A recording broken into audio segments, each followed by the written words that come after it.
नमस्कार दोस्तों, स्वागत है आपका एक बार फिर से आपके अपने YouTube channel study with introvert में। आज हम बात करेंगे संविधान का निर्माण और जिसमें जो है संविधान सभा और डॉक्टर भीमराव अंबेडकर की कहानी। इसमें क्या था कि डॉक्टर भीमराव अंबेडकर जो हैं वो संविधान सभा में प्रारूप समिति के अध्यक्ष थे। इन्होंने ही इनको जो है जो संविधान का पिता कहा जाता है। तो इनके बारे में जो भी क्वेश्चंस या इनसे रिलेटेड जो भी कुछ बनता है एग्ज़ाम पॉइंट ऑफ व्यू से, वो आज हम आपके सामने बात करेंगे और आपके सामने लेकर आएंगे। तो बने रहें हमारे साथ स्टडी विद इंट्रोवर्ट में। यहाँ करते हैं हम बात स्मार्ट लर्निंग, क्लियर कॉन्सेप्ट और बेटर फ्यूचर के लिए तैयारी। ठीक है, और मिलते हैं। चलिए स्टार्ट करते हैं। सबसे पहले तो इसमें क्या था, भारत का संविधान विश्व का सबसे बड़ा लिखित संविधान है। भारत का संविधान क्या है? विश्व का सबसे बड़ा लिखित संविधान है और इसका निर्माण एक ऐतिहासिक प्रक्रिया थी, है ना। भाई सबसे बड़ा जो संविधान है, इसको बनाना, है ना, लिखित ढंग से लिखना और मतलब हर वर्ग का ध्यान रखना, ये एक अपने आप में एक ऐतिहासिक कदम है ना। तो इसको बनाने के लिए इसका निर्माण एक ऐतिहासिक प्रक्रिया है जिसमें महान विचारक जो थे और नेताओं ने भाग लिया था। जिसके जो संविधान सभा बनाई गई थी, संविधान सभा जब बनाई गई थी तो उसमें क्या था कि 389 सदस्य थे, है ना, 389 सदस्य थे। जो पहले क्या हुआ था कि जब भारत हमारा आज़ाद नहीं हुआ था और आज़ाद होने के बाद में उसमें 299 सदस्य रह गए थे। ठीक है, तो इन लोगों ने अपना योगदान दिया बेहतर ढंग से और उस संविधान को आज जो है हम लोग पढ़ते हैं और जो हमारे काम में, हमारे जीवन में अहम भूमिका निभाता है। नेक्स्ट बात करते हैं, संविधान क्यों जरूरी था। देखिए, संविधान निर्माण एक ऐतिहासिक प्रक्रिया तो थी ही, और इससे पहले हमें जानना ये जरूरी है कि संविधान की हमें ज़रूरत क्यों पड़ी। कि स्वतंत्रता के बाद में एक लोकतांत्रिक ढांचा होता है देश को चलाने के लिए। सबसे बड़ी बात है, लोकतंत्र मतलब होता है लोगों का तंत्र, लोगों का समूह, है ना। इसको एक लोकतांत्रिक ढांचा बनाने की आवश्यक थी कि जिससे हमारा इतना बड़ा देश है वो एक सुचारू ढंग से चल सके, है ना। लोगों के अधिकारों और कर्तव्यों को सुनिश्चित करना जरूरी था कि लोगों के ये अधिकार हैं, ये कर्तव्य हैं, उनको देश के प्रति ऐसे सजग रहना है और उनके जो मूल अधिकार हैं उनके बारे में भी हमें ध्यान रखना जरूरी था। इसलिए हमारा संविधान जो है बनाना बहुत ज़रूरी था। नेक्स्ट बात करेंगे हम कि संविधान सभा की स्थापना कब हुई। तो संविधान सभा की स्थापना हुई 9 दिसंबर 1946। देखिए, कहीं कहीं पे ये लिखा हुआ है 6 दिसंबर 1946। इसमें शायद या तो मिस प्रिंट है ना, या वैसे हमने पढ़ा है कि 6 दिसंबर 1946 है ना। तो संविधान सभा की स्थापना हुई जब संविधान, इतना बड़ा संविधान हमें लिखना है, इतने बड़े जन समूह को हमें एक व्यवस्थित ढंग से चलाना है, तो उसके लिए संविधान की ज़रूरत हुई। और संविधान को ज़रूरत पड़ी, जब संविधान को ज़रूरत पड़ी तो संविधान को बनाने के लिए हमारे विभिन्न जो है सलाहकार और विभिन्न जो समझ लिए बहुत अच्छे पढ़े लिखे लोग जो वहाँ पे इकट्ठे किए गए, तो एक संविधान सभा बनाएगी कि ये सब मिलके जो है एक संविधान का निर्माण करेंगे। उसमें जो थे 389 सदस्य जो है वो चुने गए विभिन्न क्षेत्रों और वर्गों से। मतलब हर वर्ग का और हर क्षेत्र का एक व्यक्ति वहाँ पे उठाया गया जो सीनियर था, सुपीरियर था। ठीक है, फिर ये 6 दिसंबर को हमारी जो संविधान सभा की स्थापना हुई। इसके बाद में संविधान सभा की संरचना। तो संविधान सभा की संरचना में मुस्लिम लीग के बहिष्कार के बाद में मुस्लिम लीग का बहिष्कार किया गया और उसमें बचे कितने, 299 सदस्य। जब भारत का विभाजन हो गया, है ना, तब जो है उसमें 299 सदस्य बचे। प्रत्येक प्रांत से प्रतिनिधि निर्वाचित हुए थे। मतलब हर एक प्रांत से एक प्रतिनिधि जो है वो निर्वाचित किया गया था। जो मतलब जैसे एक प्रांत मान लीजिए एक गांव है, एक गांव में जिसको वोट कराया गया, जो जीतेगा कि ये हमारी तरफ से लड़ेगा, या मतलब जो नेता टाइप में आज हम जो लोग प्रधान चुनते हैं, तो वैसे जो हम लोग मनोनीत करते थे उस समय मनोनीत कराया गया, प्रांत में एक वोटिंग टाइप में हुई, निर्वाचित किए गए, तब जो है वहाँ से एक व्यक्ति उठाया गया जो संविधान सभा का सदस्य बना। नेक्स्ट बात करते हैं संविधान सभा के प्रमुख सदस्य। तो संविधान सभा के प्रमुख जो सदस्य थे वो थे जैसे भीमराव जाटव जी, है ना, भीमराव जाटव थे, डॉक्टर बी आर अम्बेडकर थे, पंडित जवाहरलाल नेहरू थे, सरदार वल्लभ भाई पटेल थे, डॉक्टर राजेंद्र प्रसाद थे, मौलाना अबुल कलाम आज़ाद थे, हंसराज मेहता थे, है ना। तो ऐसे ये जो थे वो प्रमुख सदस्य थे। ये मतलब 7 जो है ना वो जो की मेंबर्स थे वो 7 की मेंबर्स थे।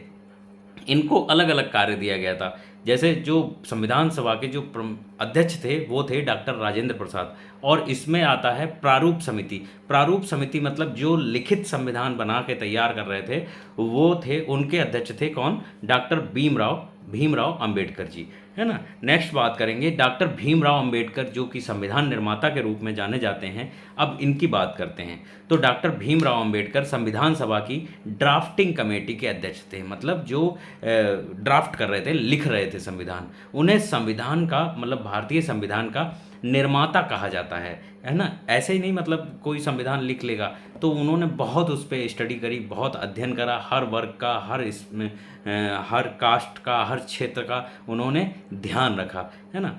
नेक्स्ट बात करेंगे संविधान सभा का पहला सत्र, है ना। अब देखिए, हाँ, 6 दिसंबर 1946 को संविधान सभा जो है वो गठित हुई, और यहाँ पे पहली बैठक जो हुई वो 1946 को 9 दिसंबर को हुई, है ना। इसमें थे डॉक्टर सच्चिदानंद सिन्हा को अस्थाई अध्यक्ष बनाया गया था। मतलब अस्थाई जो होते हैं वो इंटर्म जो होते हैं, इंटरिम मतलब थोड़ी कुछ समय के लिए उनको अध्यक्ष बनाया गया था भारतीय संविधान सभा का, है ना। तो जो कि बाद में ये चेंज हुए और डॉक्टर राजेंद्र प्रसाद जो है वो स्थायी जो थे वो अध्यक्ष बने थे, सच्चिदानंद सिन्हा जो थे वो अस्थाई अध्यक्ष थे। अब क्या है, स्थायी अध्यक्ष का चयन हुआ। स्थायी अध्यक्ष का चयन जब है वो उसमें डॉक्टर राजेंद्र प्रसाद को संविधान सभा का स्थायी अध्यक्ष चुना गया था।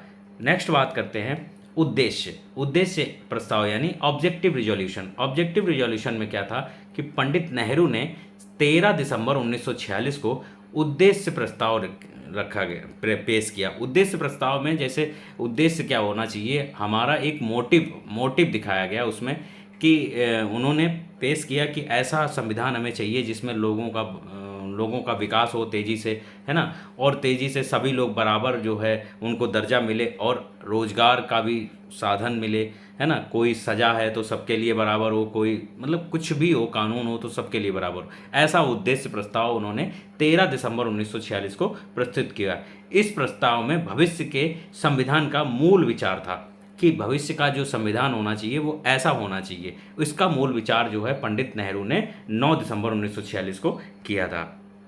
ड्राफ्टिंग कमेटी का गठन, फिर उसके बाद में जब प्रस्ताव पेश किया गया उसके बाद में ड्राफ्टिंग कमेटी का गठन किया गया।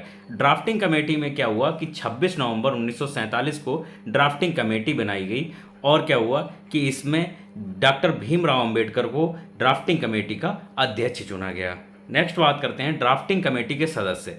ड्राफ्टिंग कमेटी के सदस्य कौन कौन से थे, तो थे डॉक्टर अंबेडकर जी, है ना, एन गोपाल स्वामी अयंगर थे, अल्लादी कृष्ण स्वामी अय्यर थे, के एम मुंशी जी थे, मोहम्मद सादुल्ला थे, डीपी खेतान थे, बीएल मित्तल थे। ये सारे जो थे वो ड्राफ्टिंग कमेटी के सदस्य थे। मतलब कितने लोग हैं ये, 7 लोग जो थे वो ड्राफ्टिंग कमेटी के सदस्य थे, और इनका अध्यक्ष थे कौन, डॉक्टर भीमराव अंबेडकर। संविधान निर्माण में लगने वाला समय, अब जब ड्राफ्टिंग कमेटी बन गई तब संविधान निर्माण की असली परीक्षा स्टार्ट हुई। तो उसमें जो है 2 साल 11 महीने 18 दिन लगा। जो संविधान को बनाने में कुल समय लगा कितना, 2 साल 11 महीने और 18 दिन। नेक्स्ट बात करते हैं कुल बैठकें और कितना खर्च, जिसमें जो है कुल बैठक कितनी मीटिंग्स हुई और उसमें कितना खर्च हुआ। तो संविधान सभा की कुल जो है 11 बैठक हुई। 11 बैठकों में कुल 165 दिन बहस चली। 65 जो वो 11 बैठक हुई, मीटिंग हुई, और उसमें 165 दिन जो है बहस चली, डिबेट में कैसा होता है कि हम कोई भी कानून बनाते हैं और कानून बनाने के बाद में हमने बोला इस कानून का ये इफेक्ट पड़ेगा। अब एक अपोजिशन में डिबेट करेंगे, वो कहेंगे कि नहीं ये कानून गलत है, इस कानून का ऐसा इफेक्ट पड़ेगा। तो जब डिबेट होती है तो उसमें जो है अच्छा निर्णय निकलता ये है कि हम जो है उस बात का सही निर्णय अंजाम तक पहुंच जाते हैं। और संविधान में बनने में कुल लगभग जो है 64 लाख यानी 64 लाख रुपए जो है एट ए टाइम खर्च हुआ था। ठीक है, नेक्स्ट बात करते हैं संविधान का अंगीकरण। अंगीकरण यानी एडॉप्शन। तो एडॉप्शन जो है 26 नवंबर 1949 को संविधान को अंगीकृत किया गया, मतलब एडॉप्ट किया गया कि बन के तैयार हो गया, अब जो है आप लागू कर सकते हैं। इस दिन को हम लोग संविधान दिवस के रूप में मनाते हैं। कौन सा? 26 नवंबर को हम जो है कॉन्स्टिट्यूशन डे के रूप में मनाते हैं आज भी। ठीक है, और हमेशा मनाते रहेंगे। फिर उसके बाद में संविधान जो है 26 जनवरी 1950 को लागू हुआ और यहाँ पे भारत बना है गणराज्य, मतलब India become a Republic. Republic बन गया, गणराज्य मतलब राज्यों का एक समूह मिलके हमारा भारत जो है वो बना। नेक्स्ट बात करते हैं संविधान की विशेषताओं की। तो संविधान की विशेषताएं क्या थीं? विशेषताएं ये थीं कि संविधान जो है सबसे बड़ा, भारत का जो सबसे बड़ा लिखित संविधान है, भारत का जो संविधान है वो सबसे बड़ा लिखित संविधान है। और इसमें जो है फीडरल स्ट्रक्चर है कि मतलब संघात्मक संरचना है। और इसमें जो है मौलिक अधिकार दिए गए हैं, धर्मनिरपेक्षता और लोकतंत्र का विशेष ध्यान रखा गया है इस संविधान में। भारतीय संविधान की ये प्रमुख विशेषताएं हैं। नेक्स्ट बात करते हैं अंबेडकर जी का योगदान। अब अंबेडकर का योगदान क्या था? उन्होंने क्या करा? समता, न्याय और स्वतंत्रता को संविधान में स्थापित किया कि मतलब हम जो है, हम भारत के लोग पूर्णतः स्वतंत्र हैं अपनी इच्छा धारा जो है वो व्यक्त करने के लिए। हम न्याय के लिए हम जो है पूर्णतः स्वतंत्र हैं कि सबको बराबर न्याय मिलेगा। समता यानी समानता की बात करते हैं कि कोई धर्म ऊंचा नीचा नहीं है, कास्टिज्म नहीं है ना। दलितों और महिलाओं के अधिकारों पर उन्होंने विशेष ध्यान दिया था। ये अंबेडकर जी के योगदान है। संविधान का उद्देश्य क्या कहता है कि जो पर्पस ऑफ द कॉन्स्टिट्यूशन है वो नागरिकों को अधिकार, गरिमा और न्याय देना, मतलब उनका एक जो स्वाभिमान है उसको देना, उनका अधिकार है उनको मिलना, और न्याय मतलब सबको बराबर। राष्ट्र को एकजुट और मजबूत बनाना। संविधान का मेन उद्देश्य था कि राष्ट्र को एकजुट बनाना है। ऐसा नहीं कि हिंदू मुस्लिम हो रहा है, सिख ईसाई हो रहा है ना, सारे धर्म सब मिलके और भारत को एकदम से मजबूत बनाना है।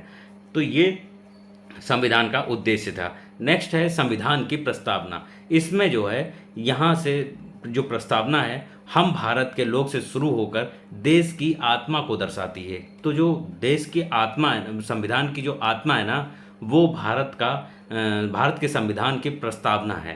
तो संविधान की आत्मा को जो प्रस्तावना है, प्रियम्बल को हम कहते हैं संविधान की आत्मा, है ना।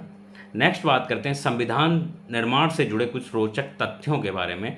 तो रोचक तथ्य जो हैं वो संविधान को हाथ से लिखा गया था। सबसे पहला जो संविधान मूल प्रति थी वो हाथ से लिखी गई थी और इसको लिखा था प्रेम बिहारी नारायण रायजादा ने, है ना।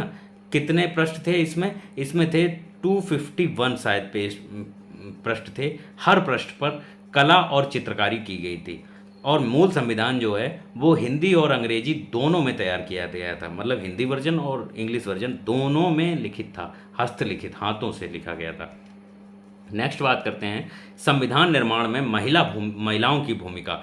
अब महिलाओं की भूमिका क्या है कि 15 से ज़्यादा महिलाओं ने संविधान सभा में योगदान दिया था। 15 से अधिक महिलाएं जो थीं वो संविधान सभा में सदस्य थीं। यहाँ पे हंसा मेहता, दुर्गाबाई देशमुख, अमृत कौर जैसे नाम जो है वो प्रमुख थे। जैसे कौन? अमृत कौर, है ना, दुर्गाबाई देशमुख और हंसा मेहता। महिलाओं के अधिकारों की यहाँ पे नींव रखी गई थी कि पहले महिलाओं को शिक्षा नहीं दी जाती थी, है ना, घर से निकलने की आज़ादी नहीं थी। ये सारे उन पे जो महिलाओं के जो जितना पुरुषों का अधिकार है उतना ही महिलाओं को अधिकार जो मिला है वो मिला है भारतीय संविधान की बदौलत। नेक्स्ट बात करते हैं आलोचना और चुनौतियाँ। तो जो क्रिटिसिज्म था और चैलेंजेस थे उनकी बात करते हैं कि कुछ आलोचकों ने इसे बहुत लंबा और जटिल कहा गया है कि इसको जो है बहुत लंबा संविधान, मतलब सबसे बड़ा संविधान लिखित है ना, और ये बहुत ज़्यादा कठिन इसको बताया गया कि आलोचक हैं कुछ भी बोल सकते हैं, है ना। कई लोगों को इसमें भारतीय परंपरा की कमी लगी, कि जिसमें भारतीय जो ट्रेडिशन है ना, उसको कल्चर है, उसकी कमी दिखाई दी इसमें, कि जब भारतीय महिलाओं को अगर जो है पूरी आज़ादी दी गई तो उसमें कल्चर की बात आ गई, कि जो कल्चर की कमी दिखा दी गई, है ना। इसके बावजूद ये सभी मतभेदों को समाहित करता है, कि इतने जिसमें आलोचना भी हुई हैं फिर भी इसकी जो है इसमें सभी मतभेदों को समाहित करने के बाद में संविधान जो है हमारा बहुत ही अच्छा और सुरक्षित, जो हमें अपनी इच्छा व्यक्त करने की, अपनी हर चीज़ की एक स्वतंत्रता देता है। हम न्याय मतलब बराबर ले सकते हैं, हम अपने अधिकार को यूज कर सकते हैं। तो ऐसे जो है ये हमारे संविधान की बदौलत ही संभव है। नेक्स्ट बात करेंगे संविधान का अंतर्राष्ट्रीय प्रभाव। जब हमारा संविधान बन के तैयार हो गया और उसको लागू कर दिया गया, तो इसका अंतर्राष्ट्रीय प्रभाव क्या है, इंटरनेशनल इफेक्ट क्या है, ग्लोबल इन्फ्लुएंस क्या है, कि दुनिया के कई देशों ने भारत के संविधान से प्रेरणा ली। मतलब यहाँ के जो जो जो वो थे संविधान है, उससे उन लोगों ने सीखा कि सभी वर्गों को प्रतिनिधित्व देना एक बड़ी मिसाल है, कि सभी वर्गों को प्रतिनिधित्व देना, मतलब all communities are equal representation of all communities is a global example. मतलब पूरे देश की जितनी भी कम्युनिटीज़ हैं वो सारी, उन सबको प्रतिनिधित्व दे दिया गया है ना, कि सबको बराबर मतलब अधिकार मिला है। तो इस वजह से ये जो है अपने आप में एक बड़ी मिसाल है। नेक्स्ट बात करेंगे संविधान और लोकतंत्र का संबंध। तो संविधान और लोकतंत्र का संबंध ऐसे है कि संविधान ही लोकतंत्र की नींव है ना। The constitution is the foundation of democracy, है ना। यह सुनिश्चित करता है कि सरकार जनता के प्रति जवाबदेह हो, कि मतलब अगर सरकार बनी है और जनता के उस काम से संतुष्ट नहीं है, सरकार के काम से, तो जनता चाहे तो सरकार को बदल सकती है किसी भी समय पे, है ना। तो ये जो है ये सुनिश्चित करता है कि सरकार जो है जनता के प्रति जवाबदेह हो। अगर सरकार से कोई जवाब प्रश्न पूछना चाहता है अब उसके काम को लेकर, उसकी नीतियों को लेकर, तो सरकार को उसका जवाब देना पड़ेगा। ये सब संभव है संविधान की वजह से। नेक्स्ट बात करेंगे संविधान एक जीवंत दस्तावेज, है ना। संविधान जो है वो एक जीवंत दस्तावेज है। इसमें क्या है कि संविधान में संशोधन की व्यवस्था है, कि आप जो है इसमें अमेंडमेंट कर सकते हो किसी भी प्रकार का। अब तक इसमें 100 से ज़्यादा अमेंडमेंट हो चुके हैं और ये समय के साथ बदलता है। यही इसकी खूबसूरती है। मतलब जो संविधान है ना वो समय के साथ बदलता है, मतलब लचीला है।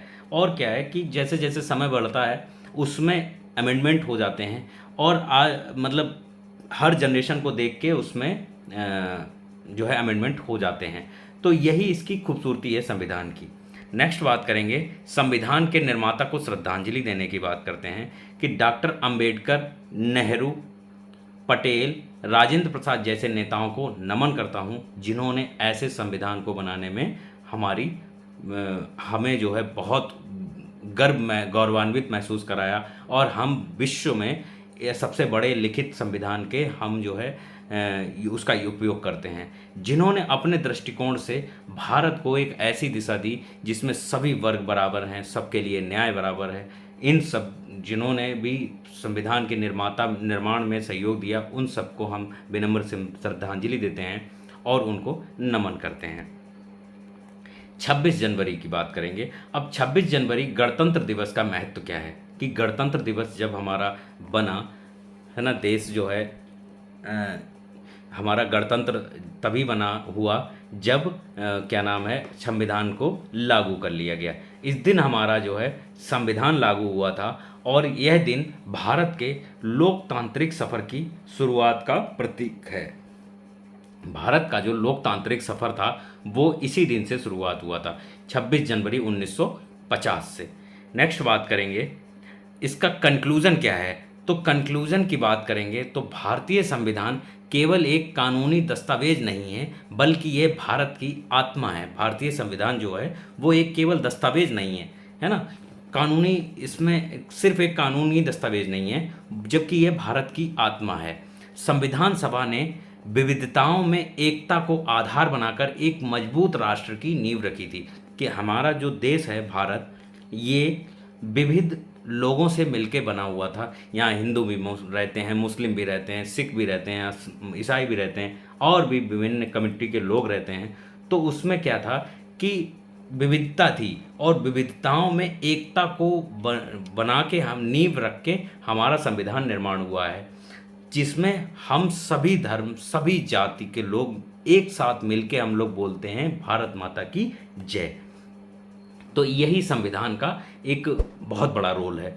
डॉक्टर अंबेडकर और अन्य नेताओं की दूरदृष्टि ने हमें वह संरचना दी जिसमें समानता, स्वतंत्रता और न्याय सुनिश्चित होता है, कि मतलब समानता भी होती है, स्वतंत्रता भी होती है और न्याय भी बराबर होता है।